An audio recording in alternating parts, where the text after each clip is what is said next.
Les amis, salut à tous, soyez les bienvenus ici au centre de performance de l'AS Monaco. Un homme nous attend ici, regardez, c'est lui. Il a joué en Angleterre, il est arrivé il y a quelques mois. Qui est-ce? Réponse tout de suite, la première de l'interview free.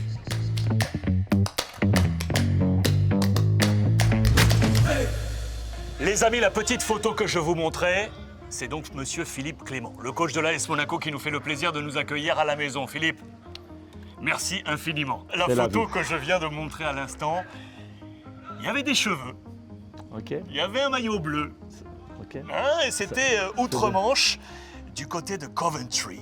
Tu as fait le choix dans ta carrière de joueur d'aller vivre une expérience à l'étranger. Est-ce que tu peux nous rappeler un peu comment ça s'est passé ça?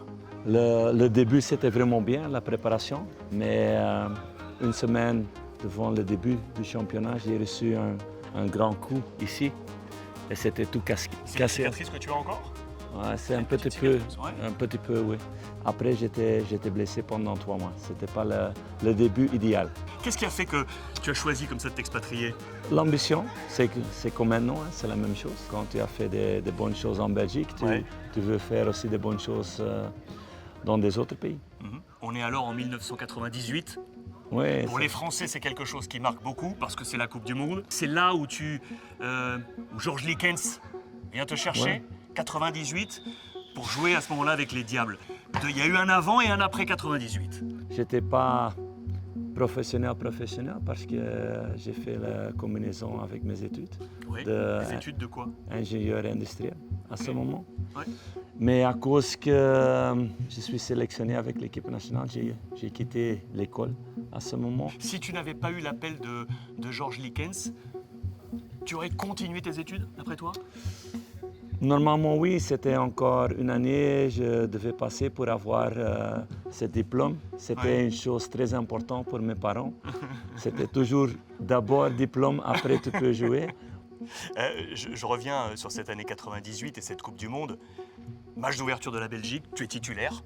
Dans un groupe qui est assez particulier, Pays-Bas, Corée du Sud et Mexique. La Belgique fait 3 matchs nuls, aucune défaite, et pourtant la Belgique est éliminée. Comment tu as vécu cette Coupe du Monde? Nous avons commencé bien parce que l'Hollande, c'était un des favoris à ce moment, avec une génération avec de très belles joueurs. Les frères de Boer, Bergkamp, Kluivert.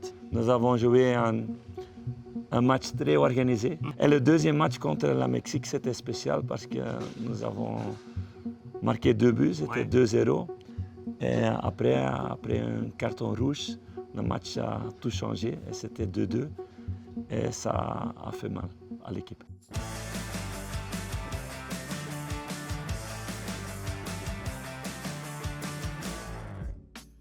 J'ai beaucoup de copains en Belgique qui me parlaient de toi, à la fois quand tu étais à Genk et puis logiquement à Bruges. 3 titres consécutifs, c'était pas arrivé en Belgique pour un entraîneur depuis 20 ans.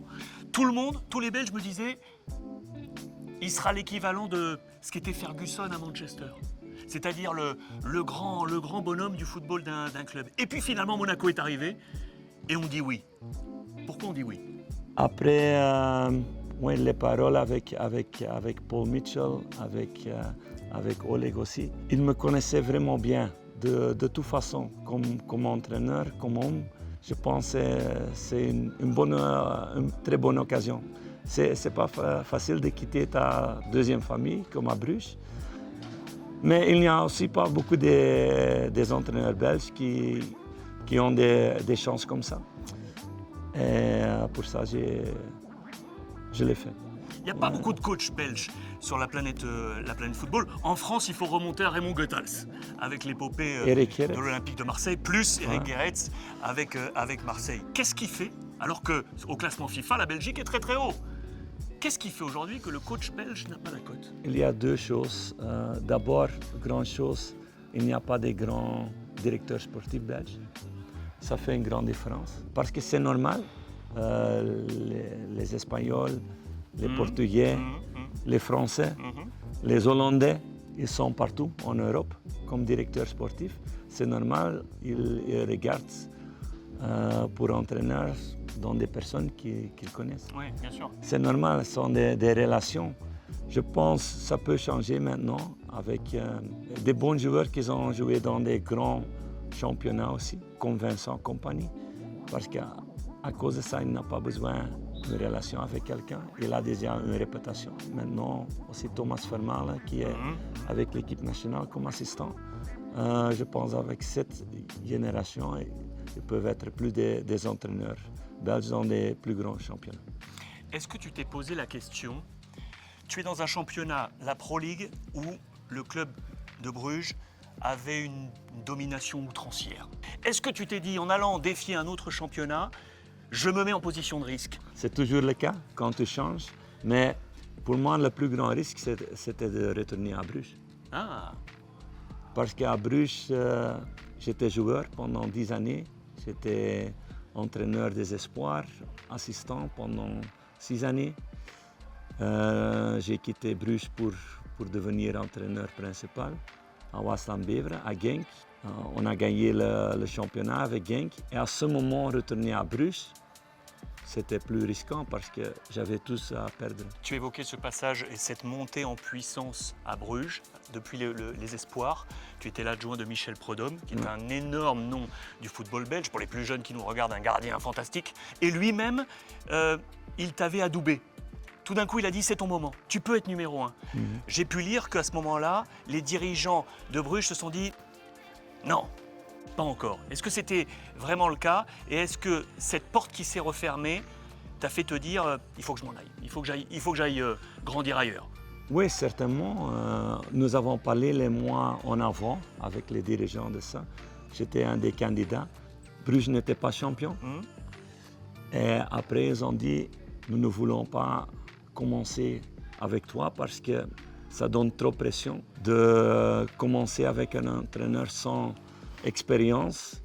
Et ils ont demandé si je veux rester encore comme assistant avec un entraîneur beaucoup plus expérimenté. Et j'ai dit non. Je voulais prendre ma chance. C'est pas facile de dire non, hein? Non, c'est pas facile parce que beaucoup de gens là-bas sont des amis. Après, Bien sûr. c'est beaucoup de temps. Mais c'était à cause de mes ambitions.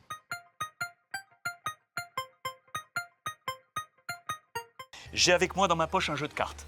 Voilà. Sur ces différentes cartes, il y a des questions. Tu as 3 questions à tirer, ok? Je te laisse en choisir une, celle que tu veux.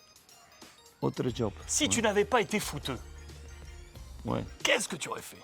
Normalement, ingénieur, hein, c'est logique En quoi tu étais parti ingénieur? pour construire des maisons. Hein. Ok, ok. Liga, Première Ligue, Serie A ou Bundesliga?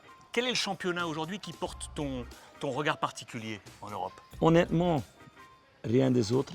Je ne suis pas quelqu'un avec des grands rêves. Il n'y a pas une ambition de dire, quand je me couche le soir, jeune entraîneur, un jour je vais là-bas. Non, l'ambition ici, c'est de grandir avec Monaco. Encore une? Oh, Loïs Openda, aujourd'hui au Racing Club de Lens, international. Et quand il était sous tes ordres à Bruges, on me disait qu'il y avait eu un peu de rififi. Loïs était très jeune, je pense à ce moment 18 ans. Mais il était très ambitieux et voulait jouer tous les matchs. Il n'était pas à ce moment prêt pour jouer tous les matchs avec Bruges et c'était normal. À cause de ça, il voulait D'être prêté? d'être prêté. Prêté. Tu as tiré 3 cartes. Je te fais une dernière proposition. Joueur ou pas joueur? Ouais, Allez, vas-y. Non, tu peux choisir une question. Ok. Zidane ou Pep? Je choisis Zidane parce que c'était amusant. Après nos matchs contre Real Madrid, en Belgique, ils ont pris des photos de nous deux. Pour les cheveux? Presque dans le même costume. Et ils étaient beaucoup de personnes qui disaient qu'il y a Une ressemblance. une ressemblance. J'ai dit oui, ça peut être dans les photos, mais quand il y a un ballon autour de nous, la différence est grande.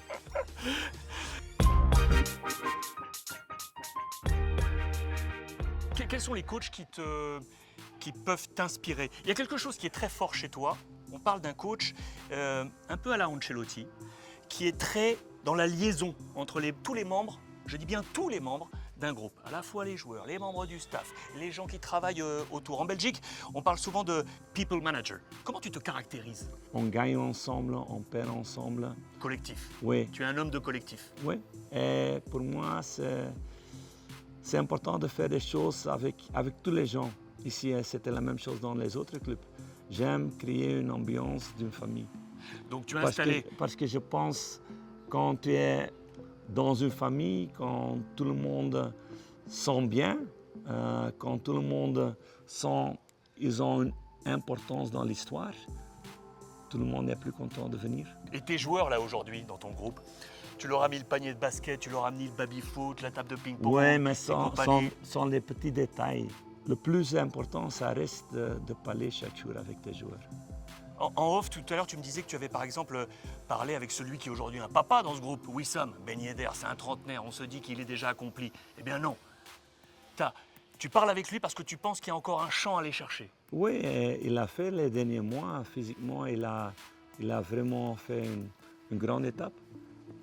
On a vu la semaine dernière qu'il a fait le sprint le plus rapide qu'il a fait jusqu'à maintenant à Monaco, parce qu'il a travaillé vraiment fort pendant la préparation. Ouais. Et je pense que tu peux toujours apprendre comme joueur jusqu'à le dernier moment. Philippe, comment tu appréhendes cette saison? Tu l'appréhendes comment? Tu as vécu une partie de saison passée, tu es arrivé, tu as dû prendre tout sur le tas, tu as fait une fin de saison magnifique avec l'ASM. Là, c'est une saison pleine. Comment tu appréhendes cet exercice 2022-2023? C'est spécial cette année. C'est particulier avec Coupe du Monde en novembre. À cause de ça, un programme plus serré. J'aime des défis et je veux regarder un groupe qui est très motivé pour passer ça. C'est clair. J'ai une petite photo, on a l'impression que Philippe a fait le casting du prochain James Bond. Qu'est-ce que c'est que cette photo? 006 007. Oui, ça c'est la manque d'expérience d'un jeune joueur. Philippe, bonne saison et merci beaucoup. Ok, merci beaucoup. Merci beaucoup. Enchanté. Ouais. De même.